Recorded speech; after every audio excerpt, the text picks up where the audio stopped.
Sa halos kalating oras na pagbiyahe namin nung gabing yan, ay napagtanto ko na napakahirap at napakadelikado pala ng trabaho ng isang mangingisda. Tara, samahan nyo kami sa sandali pero napakasulit na paglalakbay. So, ano siya sabi? Malakaban. Tabon. Ay, tabon pala. Baka malaglag yung gamit ha.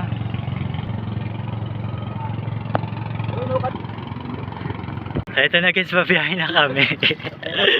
Kinakabahan ako guys. Malayo yung pupuntahan namin, mga ilang barangay. Mga 8 ata. Walang barangay to. Okay guys, kung sino yung makakahula kung ilang barangay yung madadaanan namin ay mananalo ng trip to Jerusalem. Ang palatandaan dyan yung mga kulay blue na bubong na yan. Ayan po ay mga covered court. Ayan. So samahan nyo kami sa aming paglalakbay. Meron kaming gagawing client doon sa malayong lugar na first time pa lang namin mapupuntahan. At yun ay ang Barangay Tabon. Hindi nga doon namomotor kaya naman ang sinakyan namin ay bangka. Pero alam nyo, sa totoo lang, naghahalo yung emosyon ko dito. Hindi ko alam kung matatakot ako o ano. Naghahalo yung excitement at takot sa puso ko. Charis.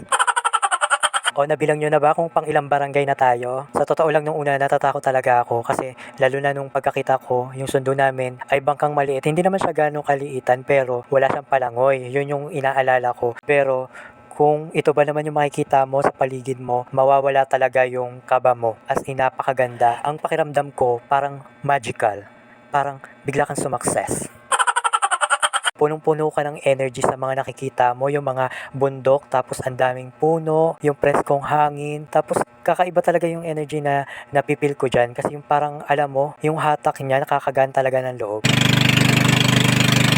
So ito yung dahilan kung bakit hindi namomotor yung lugar na yon dahil hanggang dito lang po yung daan. Sa pagkabilang ko parang pang 5 barangay na ata ito.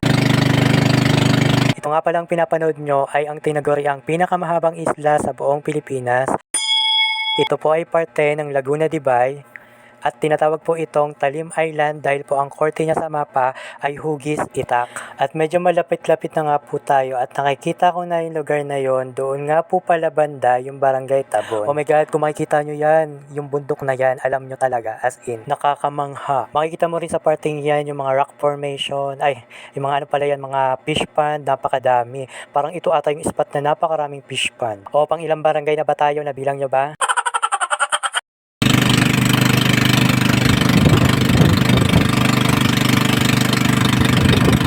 Alam nyo ba guys, ang daming mga mayayaman dito sa lugar na to. Ang daming professionals, ang daming sundalo, lalong-lalo na yung mga teachers na halos mga taga rito lang at nilalakad lang yung school na pinapasukan nila. Ang pangunahing ganap buhay dito ay ang paggawa ng stick, mga furnitures na galing po sa kawayan dahil po yung bundok na yan ay punong-puno po ng kawayan. Halos karamihan ay puro kawayan. At syempre nasa lawa kami, ang isa ring pinagkukunan ng hanap buhay dito ay ang dagat, ang pangingisda. Dito makikita yung mga pating, mga buhaya, charis lang. Yung mga kanduli, big head, bangus, tilapia, at marami pang iba. Tingnan nyo naman guys yung mga bahay dito, ang gaganda, puro up and down at puro sementado. Dati kapag sinasabi ko sa mga kakilala ko dun sa Kamaynilaan, pag sinabing sa isla kami nakatira, ano yun, may kuryente ba dun? Ano yun? Anong itsura ng mga bahay dun? Ito kasi sa Rizal. So akala ng mga tao, ang Rizal ba may dagat ba? So dito, ang tawag kasi dito sa Lawa ay dagat. At nandito na nga tayo guys. 3. Welcome to Barangay Tabon. Ayan, nasa